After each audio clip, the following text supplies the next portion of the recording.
तो बच्चों आज का हमारा टॉपिक है फ्रैक्शन एंड डेसिमल्स। ठीक है, तो सबसे पहले हम इसमें फ्रैक्शन के डेफिनेशन को पढ़ेंगे और फिर फ्रैक्शन के टाइप्स को पढ़ेंगे। ठीक है, तो फ्रैक्शन की डेफिनेशन क्या होती है?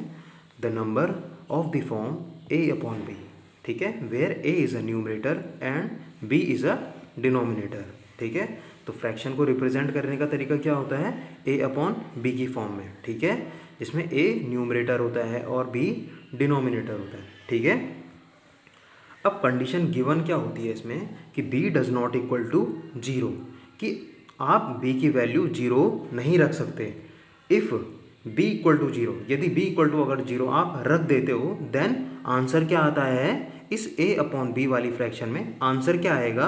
अगर आप किसी भी नंबर को जीरो से, किसी भी नंबर का मतलब ये वैसे ये दोनों क्या होते हैं? इंटीजर्स होते हैं। ठीक है, इंटीजर्स a अपॉन b ये क्या होते हैं? इंटीजर्स होते हैं, जो कि मैंने आपको पढ़ाया है कि पॉजिटिव इंटीजर होते हैं, जीरो इंटीजर होता है और एक नेगेटिव इंटीजर्स होते हैं। लेकिन आप यहाँ पे सोचो ये कोई भी नंबर है, ठीक है, मतलब नेचुरल नंबर। ठीक है, ये कोई नेचुरल नंबर में कोई नंबर है और अगर हम इसको जीरो से क्या करते हैं?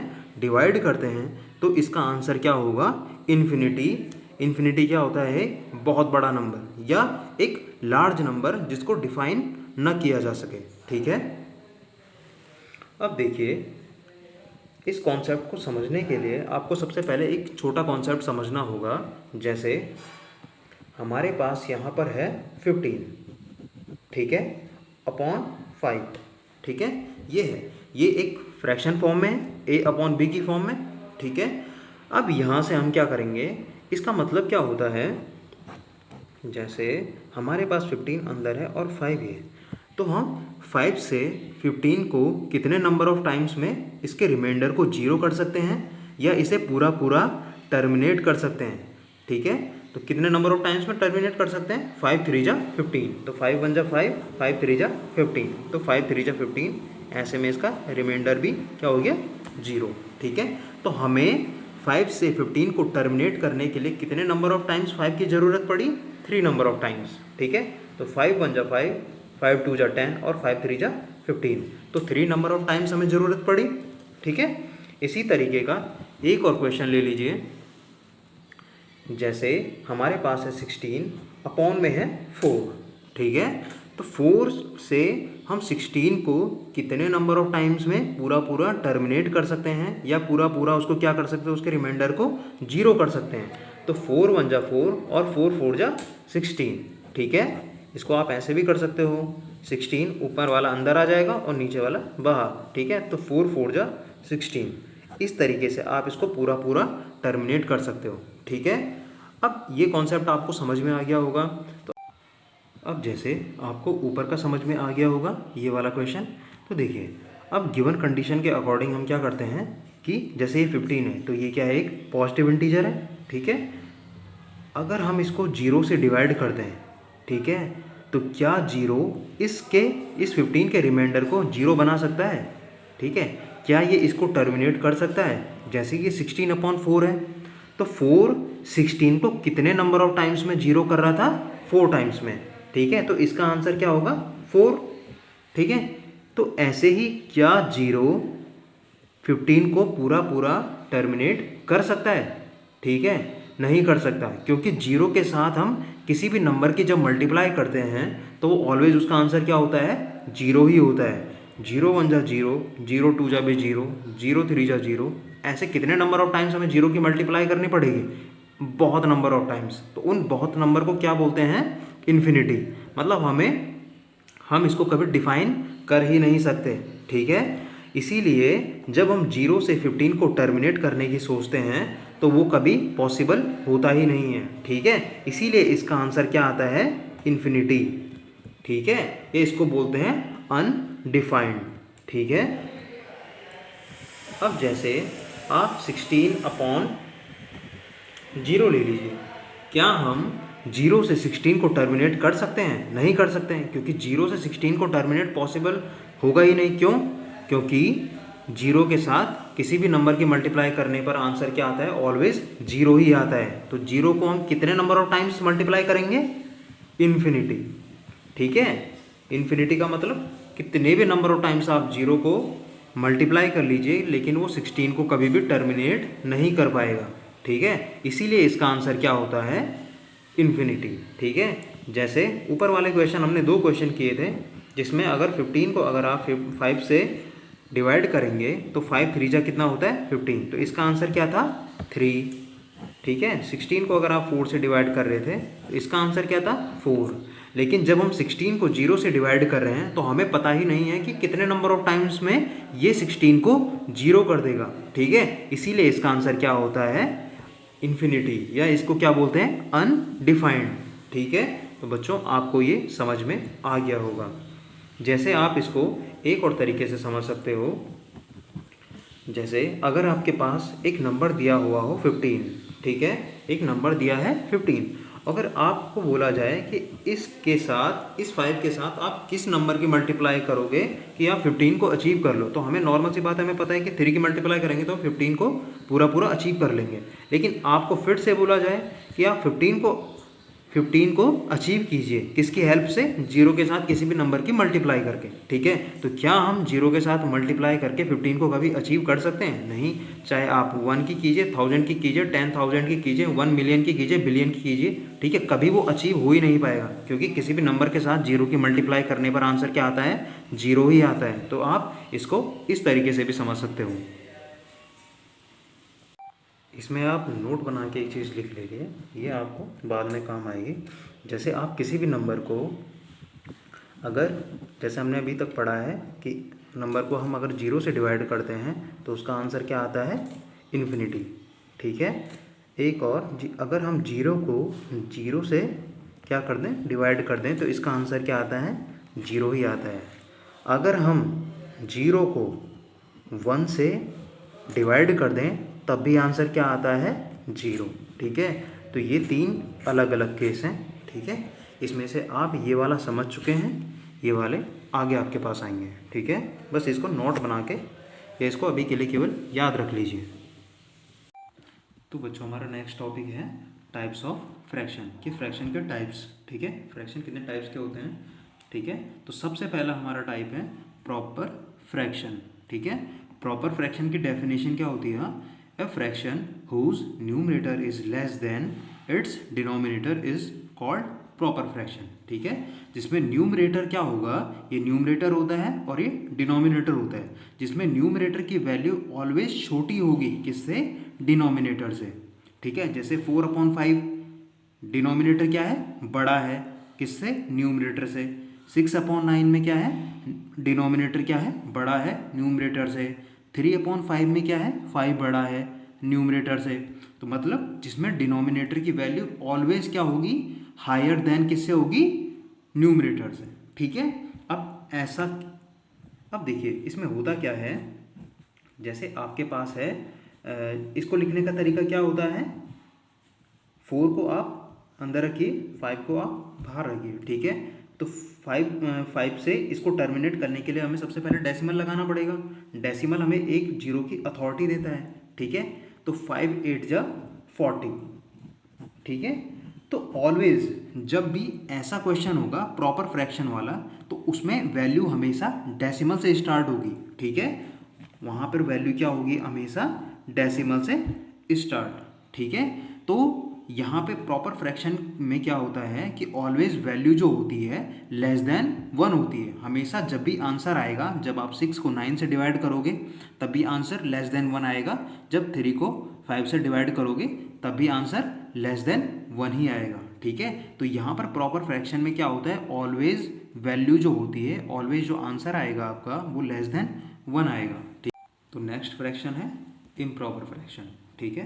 तो इम्प्रॉपर फ्रैक्शन की डेफिनेशन क्या है, a fraction whose numerator is more और equal to its denominator is known as improper fraction.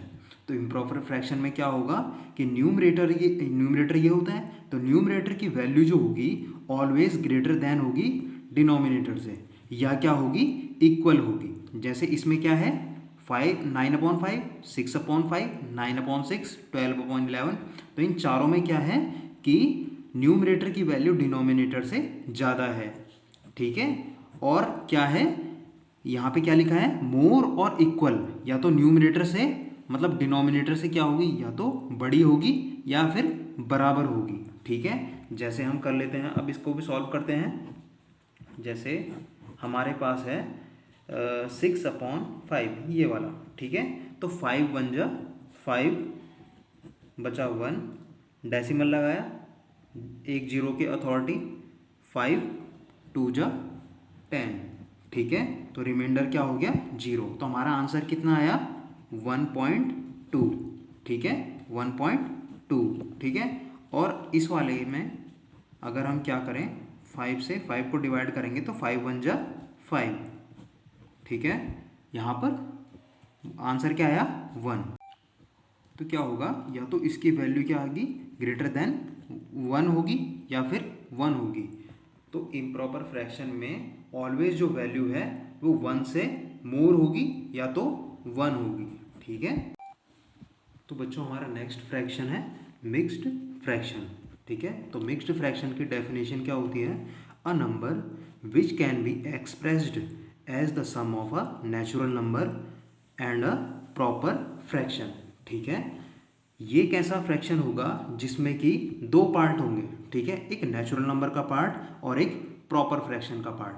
Proper fraction में आपको पहले बता चुका हूँ कि प्रॉपर फ्रैक्शन में क्या होता है, डिनोमिनेटर की वैल्यू क्या होती है, ऑलवेज बड़ी होती है किससे, न्यूमरेटर से। ठीक है, जैसे मिक्स्ड फ्रैक्शन को कैसे लिखा जाता है, जैसे 3 4/5, 6 फिर 9/11, 5 1/2, जिसमें कि ये 3 वाला जो है इसको बोलते हैं हम होल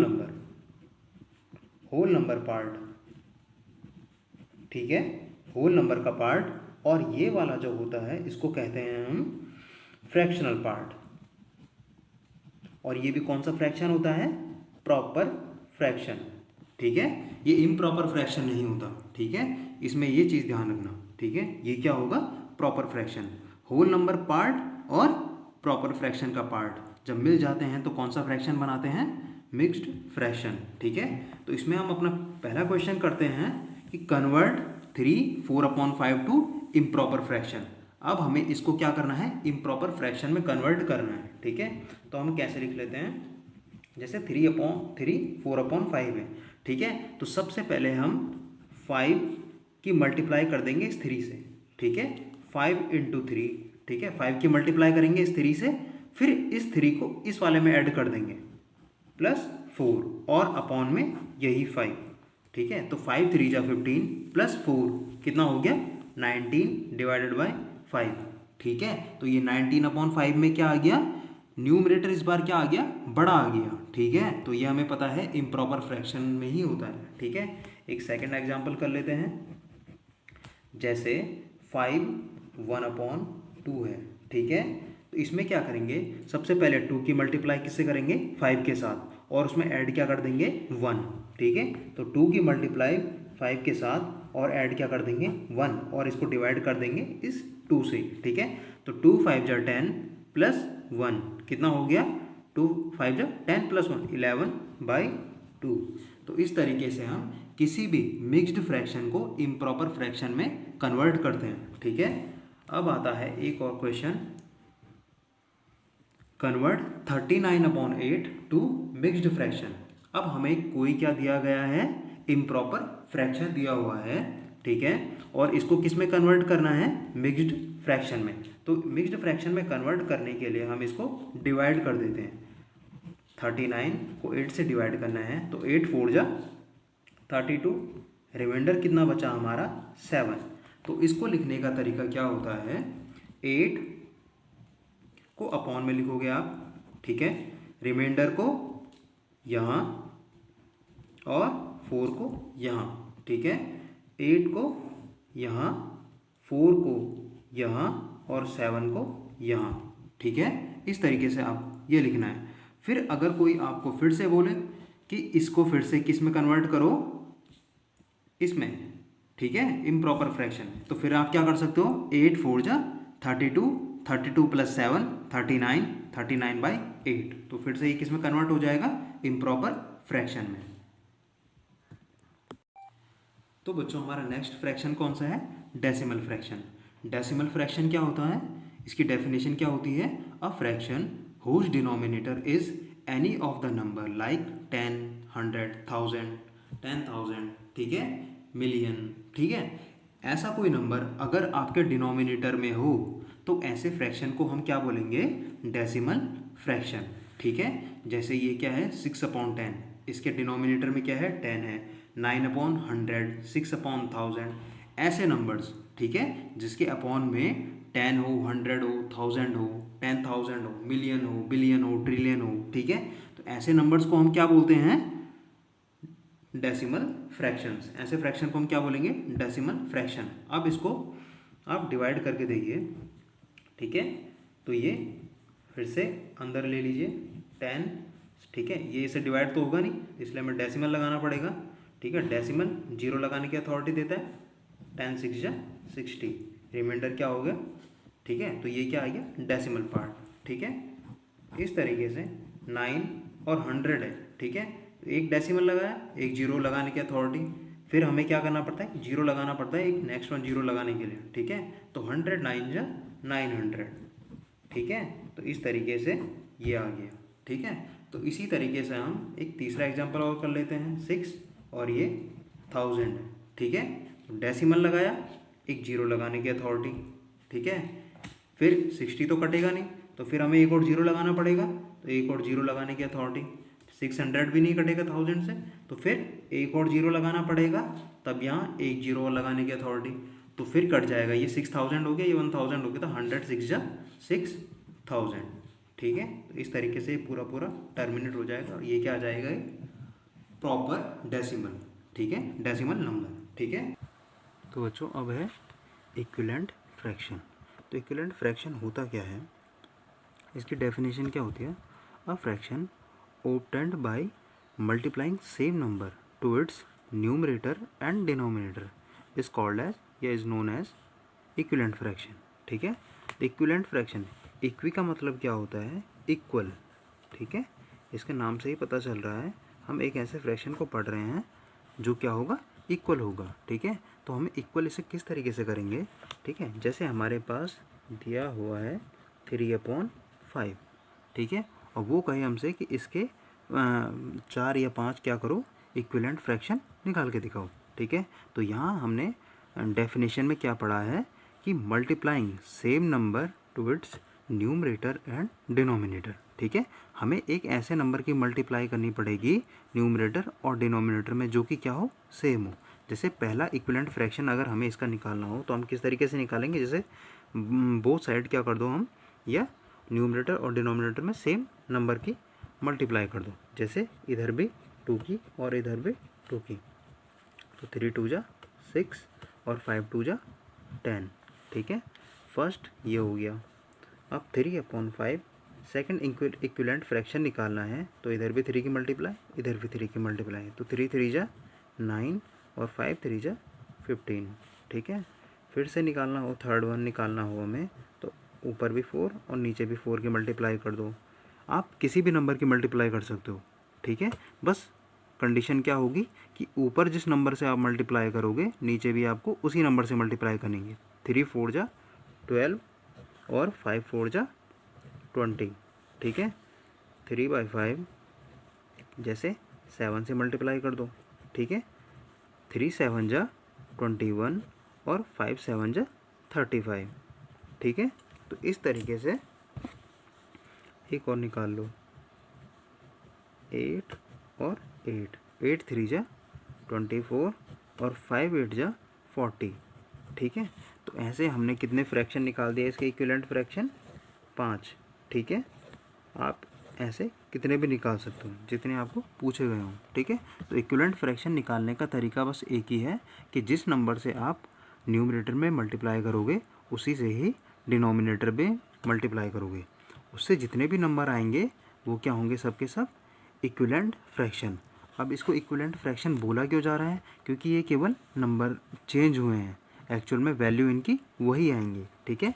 जैसे हमारे पास वैल्यू क्या क्या है, 6/10, ठीक है, 9/15, ठीक है, 12/20, ठीक है, 21/35, और 24/40, ठीक है। अब हम इनको कट करते हैं, ठीक है। 2 3 जा 6, 2 5 जा 10, ठीक है। 3 3 जा 9, 2 3 जा 6 और 2 5 जा 10, 3 3 जा 9, 3 5 जा 15, ठीक है। 4 3 जा 12 और 4 5 जा 20, ठीक है।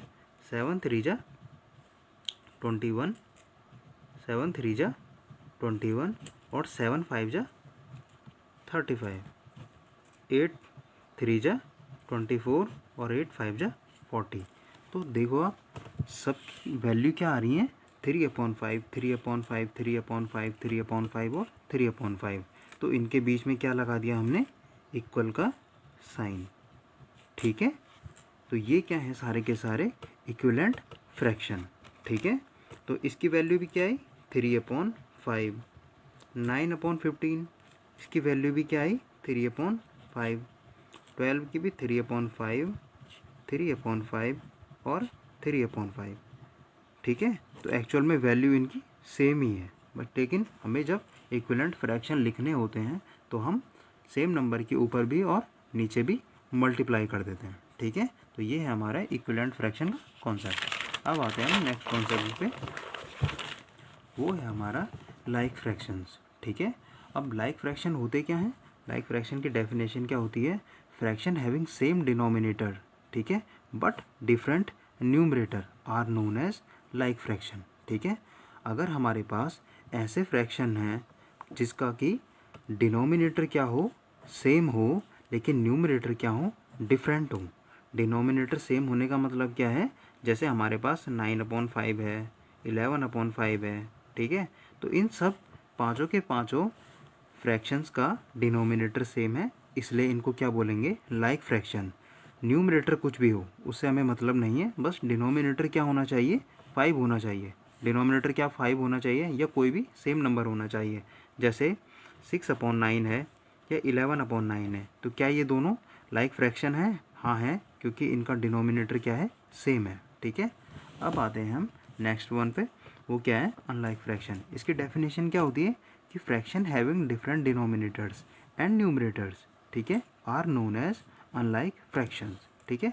अनलाइक फ्रैक्शन वो फ्रैक्शन होते हैं जिनका ना ही न्यूमरेटर सेम होता है और ना ही डिनोमिनेटर सेम होता है। जैसे 1/2 लिख दिया और 3/5 लिख दिया, ठीक है। तो क्या इसका न्यूमरेटर सेम है, नहीं। क्या इसका डिनोमिनेटर सेम है, नहीं।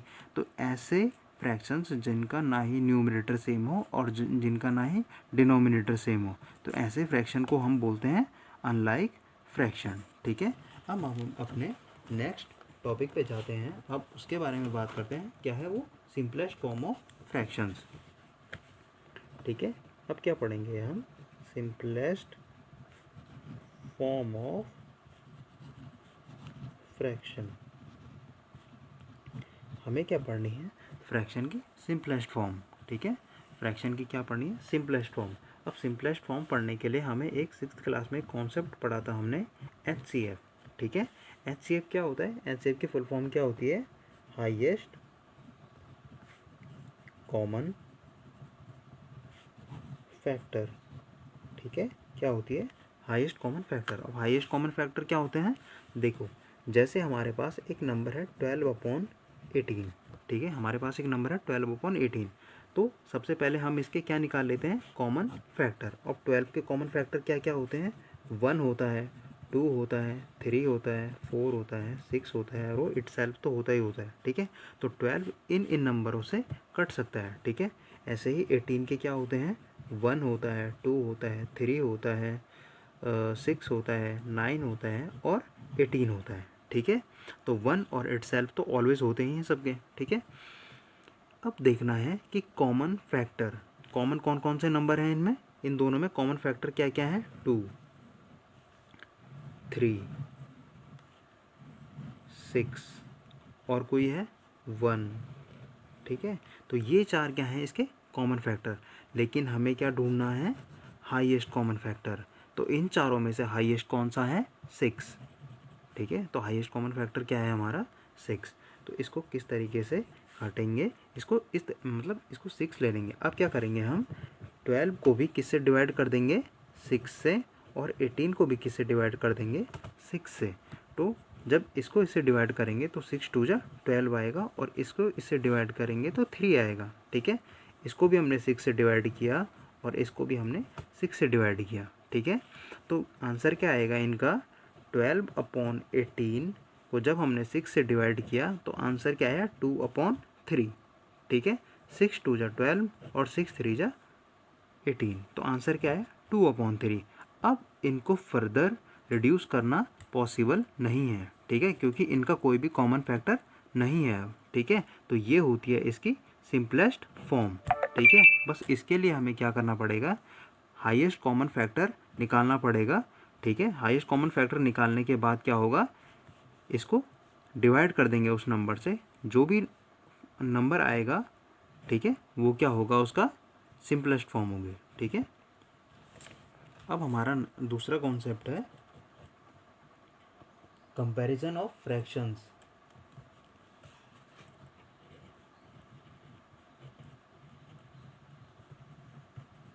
Comparison of fractions. ठीक है, फ्रैक्शंस का कंपैरिजन। ठीक है, ये फ्रैक्शन में अगर मैं आपको नॉर्मल बोलूँ ठीक है कि 15 वर्सेस 10 में बड़ा कौन सा है, ठीक है, तो नॉर्मल सी बात है 50 बड़ा होगा। ठीक है, लेकिन यही बात आपको फ्रैक्शन में बोली जाए। ठीक है, सबसे पहले फ्रैक्शन में बोली जाए। ठीक है, जैसे 4/5 और 3/5 में बड़ा कौन सा है। ठीक है, सबसे पहले हमें देखना है कि ये क्या है लाइक फ्रैक्शंस, क्योंकि लाइक फ्रैक्शन मैंने बताया था क्या होते हैं, जिनके डिनोमिनेटर क्या होते हैं सेम होते हैं। ठीक है, तो ये क्या है सबसे पहले लाइक फ्रैक्शन। सबसे पहले हमें यही देखना है कि ये लाइक फ्रैक्शन है कि अनलाइक फ्रैक्शन है, उसके बाद हम कंपैरिजन करेंगे। ठीक है, तो ये 2 नंबर है हमारे पास, तो उसने बोला ये इसमें से बड़ा कौन सा है। ठीक है, तो बड़ा ये क्योंकि लाइक फ्रैक्शन है, ये दोनों क्या है लाइक फ्रैक्शन। ठीक है, लाइक फ्रैक्शन जो हमने पीछे पढ़ा है अभी। ठीक है, तो लाइक फ्रैक्शन में हमें देखना है कि जिसका न्यूमरेटर बड़ा होगा, ठीक है, जिसका न्यूमरेटर बड़ा होगा वो नंबर ऑलवेज ग्रेटर देन होगा दूसरे से। ठीक है, तो ये हमेशा नंबर क्या होगा बड़ा होगा। जैसे अगर हमारे पास है जैसे हमारे पास है 9/11 और 8/11। ठीक है, तो इन दोनों में से न्यूमरेटर किसका बड़ा है, इसका बड़ा है। ठीक है, डिनोमिनेटर तो दोनों सेम ही हो गए, क्योंकि ये किसकी बात हो रही है अभी केवल लाइक फ्रैक्शन की बात हो रही है। ठीक है, तो यहाँ पर ये बड़ा होगा, तो लाइक फ्रैक्शन को इस तरीके से डिफ्रेंशिएट किया जाता है कि जिसमें न्यूमरेटर बड़ा होता है। ठीक है, इन दोनों में से न्यूमरेटर जिसका बड़ा होगा वही क्या होगा बड़ा होगा। ठीक है, अब ये बात हमें अनलाइक फ्रैक्शन पे देखनी है। ठीक है, अब जैसे कि अनलाइक फ्रैक्शन के 2 एग्जांपल ले लो, जैसे 2/3 है और 3/5 है। ठीक है, ये दोनों हैं। अब इन दोनों में से बड़ा कौन सा है, सबसे पहले हमें देखना है कि ये लाइक फ्रैक्शन है या अनलाइक फ्रैक्शन है। तो ये नॉर्मल सी बात है कि अनलाइक फ्रैक्शन कौन से होते हैं, जिसका ना कि न्यूमरेटर सेम हो और ना ही डिनोमिनेटर सेम हो। इसका न्यूमरेटर सेम है नहीं है, इसका डिनोमिनेटर सेम है नहीं है, तो ये दोनों क्या है अनलाइक फ्रैक्शन। तो ऐसे नंबर में से हमें अगर बड़ा नंबर ढूंढना है तो इसके लिए हमने एक टेक्निक पढ़ी थी 6th क्लास में, उसका नाम क्या था एलसीएम। एलसीएम क्या था, lowest common multiple. Lowest common multiple. ठीक है, लोवेस्ट कॉमन मल्टीपल। अब इन दोनों में से हमें बड़ा नंबर बताने के लिए हमें इनके जो ये डिनोमिनेटर हैं इनका क्या करना पड़ेगा, एलसीएम लेना पड़ेगा। तो एलसीएम लेने का तरीका आपको आता होगा, वैसे नहीं आता तो ये जैसे 3 का टेबल लिख लो आप, 3 6 9 12 15 18 21 24 27 और 30। ठीक है, 5 का टेबल 5 10 15 20 25 30 35 40 45 और 50। ठीक है, इस तरीके से दोनों के टेबल लिख लो। ठीक है, अब इसमें क्या ढूंढना है, कॉमन मल्टीपल। तो ये सारे 3 के मल्टीपल हैं और ये सारे क्या हैं 5 के मल्टीपल हैं, तो कॉमन मल्टीपल ढूंढना है। तो कॉमन मल्टीपल कौन कौन से हैं इसमें, ठीक है, जैसे है 15, ये क्या है 15 क्या है इसका कॉमन मल्टीपल है, ठीक है। इसके बाद क्या है इसका 30, ठीक है। तो इसके दो कॉमन मल्टीपल हमें मिल गए, एक 15 है और एक 30 है, ठीक है। लेकिन हमें क्या ढूंढना है, लोएस्ट कॉमन मल्टीपल। तो 30 और 15 में से लोएस्ट कौन सा है, नॉर्मल सा है, 15 ही है, ठीक है। तो हमें 15 इसका मल्टीपल लेना है, common multiple. Lowest common multiple ले लिया हमने, क्या है 15। अब हमें इसको किस तरीके से लिखना है, हम इसको लिख देते हैं 2/3 इक्वल टू का साइन लगाएंगे और यहाँ एक बॉक्स में लिख देते हैं 15, ठीक है 15। ऐसे ही हम दूसरी जगह पे लिखते हैं 3/5 और यहाँ पर इक्वल टू का साइन लगा के यहाँ पर क्या लिख देते हैं 15, ठीक है। तो यहाँ देखो इस 3 को 15 बनाने के लिए हमें कितने नंबर ऑफ टाइम्स इसको मल्टीप्लाई करना पड़ा होगा, 5 टाइम्स, 3 5 जा 15, ठीक है। ऐसे ही इसमें 5 को अगर 15 बनाना है हमें तो कितने नंबर ऑफ टाइम्स हमें 5 की मल्टीप्लाई करनी पड़ेगी, 3 टाइम्स, ठीक है। 5 में 3 टाइम्स मल्टीप्लाई करेंगे तभी 15 आएगा, ठीक है। ऐसे ही 3 में जब 5 टाइम्स मल्टीप्लाई करेंगे तभी 15 आएगा, ठीक है। अब क्या करेंगे कि जितने नंबर की हमने नीचे मल्टीप्लाई की है उसी नंबर के हम ऊपर भी मल्टीप्लाई कर देंगे। तो यहाँ 3 की मल्टीप्लाई की है तो यहाँ भी 3 की मल्टीप्लाई करेंगे। यहाँ अगर नीचे 5 की मल्टीप्लाई की है तो यहाँ भी 5 की ही मल्टीप्लाई करेंगे। तो यहाँ नीचे 15 है और यहाँ ऊपर क्या आ जाएगा, 2 5 जा 10। ऐसे ही यहाँ नीचे क्या है 15 है, यहाँ 3 3 जा करेंगे तो यहाँ पर क्या आ जाएगा 9। तो एक्चुअल में इनके आंसर क्या आ गए 10/15 और इसका आंसर क्या आ गया 9/15। अब इन दोनों नंबर्स को 2/3 को और 3/5 को हमने एलसीएम की मदद से हमने किस में कन्वर्ट कर दिया, 10/15 और 9/15। देखो यहाँ पे ये क्या थे, 2/3 था और 3/5 था। ये क्या थे, अनलाइक फ्रैक्शंस है, ठीक है, क्योंकि इनका न्यूमरेटर और डिनोमिनेटर दोनों के क्या है, डिफरेंट डिफरेंट है। लेकिन हमने इनको एलसीएम की मदद से किस नंबर में बदल दिया, एक लाइक फ्रैक्शन में बदल दिया, ठीक है। क्योंकि अब देखो 2/3 को हमने किस में लिख दिया, 10/15 में। 3/5 को हमने एलसीएम की मदद से किस में लिख दिया, 9/15 में। अब देखो 10/15, ठीक है, 10/15 किसके बराबर है, 2/3 के। ये हमने देख लिया यहाँ पे, ठीक है। और इसी तरीके से 3/5 किसके इक्वल है, 9/15 के, ठीक है। अब इन दोनों में से कंपैरिजन करो, ये दोनों क्या है, अभी हमने पीछे पढ़ा है लाइक फ्रैक्शन के बारे में। लाइक फ्रैक्शन में बड़ा कौन सा होता है, जिसका न्यूमरेटर बड़ा होता है। तो न्यूमरेटर इन दोनों में से किसका बड़ा है, इसका बड़ा है, ठीक है। तो 10/15 में से और 9/15 में से बड़ा कौन है, ये, क्योंकि ये दोनों अब किस में बन चुके हैं, लाइक फ्रैक्शन में। और लाइक फ्रैक्शन का हमें पता है कि न्यूमरेटर वाला नंबर जो होता है, अगर जिस फ्रैक्शन का बड़ा होता है दोनों फ्रैक्शन में से, वो नंबर क्या होता है, बड़ा होता है। तो नॉर्मल सी बात है, ये नंबर बड़ा है और ये किसके इक्वल है, इस नंबर के 2/3 के, और ये किसके है 3/5 के। तो हमें पता है कि ये नंबर क्या होगा, बड़ा होगा इस। तो इस तरीके से हमारे इस टॉपिक के बेसिक कॉन्सेप्ट क्या होते हैं, ख़त्म होते हैं।